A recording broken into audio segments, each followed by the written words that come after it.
Hi అండి, ఎలా ఉన్నారు? Welcome to our channel. ఇది రియాక్ట్ జేఎస్ సిరీస్ లో 4th ఎపిసోడ్. ఈ ఎపిసోడ్ లో మనం జావా స్క్రిప్ట్ గురించి మాట్లాడుకుందాం. ఓకేనా? ప్రీవియస్ ఎపిసోడ్స్ నేను HTML గురించి చెప్పాను, CSS గురించి చెప్పాను. ఈ ఎపిసోడ్ లో జావా స్క్రిప్ట్ అయిన తర్వాత మీకు బేసిక్ టచ్అప్ అనేది ప్రీరిక్విజిట్స్ గురించి అయిన తర్వాత నెక్స్ట్ ఎపిసోడ్స్ నుంచి మనం రియాక్ట్ గురించి మాట్లాడుకుందాం. ఓకేనా? ఛానల్ సబ్స్క్రైబ్ చేయకపోతే సబ్స్క్రైబ్ చేసేయండి. అలానే మీ ఫ్రెండ్స్ కూడా వీడియో షేర్ చేస్తూ ఉండండి. మీరు ఏమైనా ఫైనల్ ఇయర్ ఉంటే ప్రాజెక్ట్స్ ఏమైనా చేయాలనుకుంటే మన ఛానల్లో ప్రాజెక్ట్ వీడియోస్ కూడా ఉన్నాయి, తప్పకుండా చూడండి, మీకు డెఫినెట్గా నచ్చుతాయి. ఇంకా టాపిక్లోకి అయితే వెళ్ళిపోదాం. అసలు జావా స్క్రిప్ట్ ఏంటి? బేసిక్గా HTML ఒక స్కెలిటన్ అయితే, CSS ఆ స్కెలిటన్ పైన స్కిన్ కలర్ ఆ స్టైలింగ్ చేసినట్టయితే, జావా స్క్రిప్ట్ అనేది దానికి ఫంక్షనాలిటీస్ యాడ్ చేస్తుంది అనమాట. లైక్ వాకింగ్ కానివ్వండి, లేదంటే రన్నింగ్ కానివ్వండి, స్లీపింగ్, ఈటింగ్, ఇవన్నీ ఒక ఫంక్షనాలిటీస్ కదా, ఇవన్నీ జావా స్క్రిప్ట్ యాడ్ చేస్తుంది. ఓకే, ఇప్పుడు రియల్ లైఫ్ ఎగ్జాంపుల్ మాట్లాడుకుందాం. HTML ఒక స్ట్రక్చర్. సో HTML ఒక స్ట్రక్చర్ కాదు కాబట్టి, అండ్ స్ట్రక్చర్స్కి స్టైలింగ్ అదంతా ఎలా ఇస్తుంది? CSS ద్వారా మనం స్ట్రక్చర్స్కి స్టైలింగ్ ఇస్తాం. సో ఆ స్ట్రక్చర్స్లో ఏమైనా ఫంక్షనాలిటీస్ అవ్వాలి అనుకుంటే మనం జావా స్క్రిప్ట్ అయితే యూజ్ చేస్తాం. ఓకేనా? జావా స్క్రిప్ట్ అనేది ఒక ఆబ్జెక్ట్ ఓరియంటెడ్ ప్రోగ్రామింగ్ లాంగ్వేజ్. ఏం యూజ్ చేస్తుంది అంటే జిట్ కంపైలర్, అంటే just in time compiler. JIT compiler అనేది యూజ్ చేస్తుంది అనమాట Java script. And next Java script గురించి మాట్లాడుకున్నట్టయితే, జావా స్క్రిప్ట్ ఏదైతే జిట్ కంపైలర్ అని చెప్పానో అది డిఫాల్ట్గా వెబ్ బ్రౌజర్స్లో ఆల్రెడీ ఇన్స్టాల్ అయ్యి వస్తుంది. ఓకేనా? సో దాని గురించి మనం వరీ కానవసరం లేదు. ఆల్రెడీ నేను జావా స్క్రిప్ట్ సిరీస్ చెప్పినప్పుడు చెప్పాను ఇదంతా కూడా.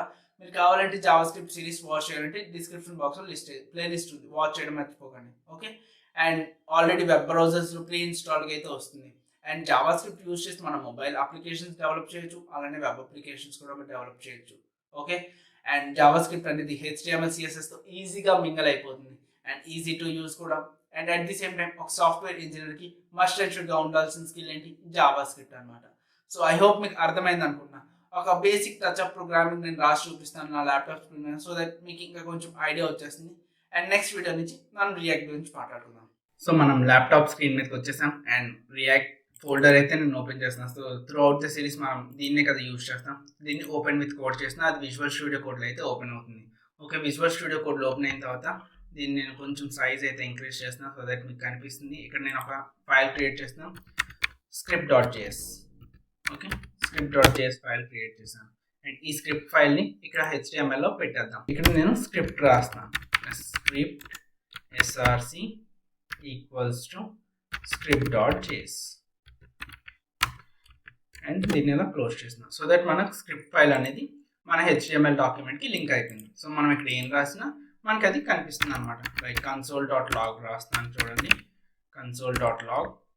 ఇక్కడ నేను ఏం రాశానంటే హలో అని రాశాను. ఓకే, సో నేను దీన్ని రైట్ క్లిక్ ఇచ్చి VS open with live server చేస్తున్నాను. Open with live server. ఇక్కడ చూడొచ్చు మనకి అది రెండర్ అవ్వలేదు, బట్ అది ఎక్కడ కనిపిస్తుంది? మనం రైట్ క్లిక్ ఇచ్చి ఇన్స్పెక్ట్ క్లిక్ చేసినట్టయితే మనకి కన్సోల్లో మనకి కనిపిస్తుంది హలో అనేది. ఓకేనా? సో మనకు కావాలంటే కోడింగ్ మనం ఇక్కడ కన్సోల్లో అయినా రాయొచ్చు. సపోజ్ నేను రాసి చూపిస్తా, వేర్ నేమ్ ఈక్వల్స్ టు నేను ఆయుష్ అని ఇచ్చాను నేమ్ ఇలా. ఓకే, ఇప్పుడు ఏం చేస్తాను, console.log నేమ్ని ప్రింట్ చేయమంట. సరే, ఇక్కడ ఆయుష్ అనేది వచ్చేసింది. అలానే మనకు కావాలంటే ఇక్కడ ఫంక్షన్ రాయొచ్చు. సో ఫంక్షన్ ఎలా ఇస్తున్నా, ఫంక్షన్ ఫన్. ఆ తర్వాత సపోజ్ ఇక్కడ నేను console.log రాస్తాను. జస్ట్ console.log ఎందుకు చెప్తున్నా అంటే మీకు బేసిక్గా అర్థమవుతుంది అని చెప్పేస్తాను అనమాట.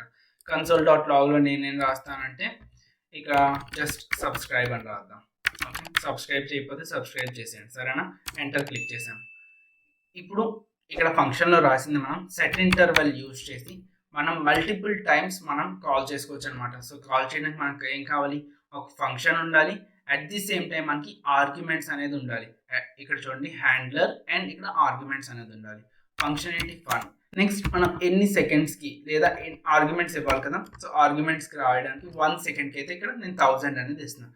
సో నేను ఇలా ఎంటర్ కొట్టగానే ఇక్కడ మనకి సబ్స్క్రైబ్. సో ఇక్కడ చూడొచ్చు 2, 3, 4, 5 ఇలా ఆటోమేటిక్గా అది పర్ సెకండ్ ఇలా ప్రింట్ అవుతూ ఉంటుంది అనమాట. దీన్ని మనం ఆపాలి లేదా స్టాప్ చేయాలంటే జస్ట్ క్లియర్ ఇంటర్వెల్ మనం ఇస్తాం. క్లియర్ ఇంటర్వెల్ బ్రాకెట్స్లో ఏమి ఇవ్వాలి అంటే మీరు ఇక్కడ చూసినట్టయితే మనకి ఇక్కడ 1 అనేది ఉంది. సో ఆ 1 ఇచ్చి మనం ఎంటర్ చేస్తే అది స్టాప్ అయిపోతుంది. సో చూసారా, మనకు కోడింగ్ కావాలంటే మనం ఎక్కడైనా రాయొచ్చు. అలా వద్దు. మనకు అంటే ఇక్కడ ఎందుకు రాయాలంటే బేసిక్‌గా మీకు ఐడియా వస్తుంది. సో దట్ మీరు దాన్ని తీసుకెళ్ళి ఇక్కడ మనం చేసుకోవచ్చనమాట. ఓకేనా? మీరు కావాలంటే స్క్రిప్ట్ ట్యాగ్‌ని మీరు ఎక్కడైనా రాయొచ్చు. డిపెండ్స్ ఆన్ యువర్ రిక్వైర్మెంట్ అనమాట. ఓకే. మీకు కావాలి ముందు మాకు స్క్రిప్ట్ ట్యాగ్ లోడ్ అవ్వాలి. తర్వాత మిగతా కంటెంట్ బాడీలో ఉన్న కంటెంట్ లోడ్ అవ్వాలి అంటే మీరు స్క్రిప్ట్ ట్యాగ్ ముందు రాయండి. లేదు మాకు స్క్రిప్ట్ ట్యాగ్ లాస్ట్ లోడ్ అయినా పర్వాలేదు. ముందు బాడీలో ఉన్న కంటెంట్ లోడ్ అవ్వాలి అంటే సింపుల్‌గా దీన్ని ఇక్కడ నుంచి తీసేసి మనం బాడీ ఎండింగ్‌లో అయితే రాసేయొచ్చు అనమాట. బేసిక్‌గా మనకి నేను ప్రీవియస్‌లో చెప్పినట్టు అలర్ట్ అనేది ఉంటుంది. అలానే అలర్ట్‌ని మనం ఏం రాసినా అలర్ట్ అనేది వస్తుంది. అలర్ట్ మెసేజ్ ఏం మెసేజ్ రాద్దాం? సపోజ్ మన రియాక్ట్ జేఎస్ సిరీస్ అని రాద్దాం. ఓకే.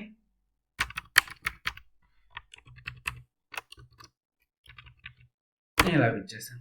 సో ఇక్కడ లింక్ అయ్యి ఉంది. ఇది నేను ఎప్పుడు ఓపెన్ చేస్తే ఇది ఇక్కడ చూడండి ఇలా వస్తుందన్నమాట. ఓకే.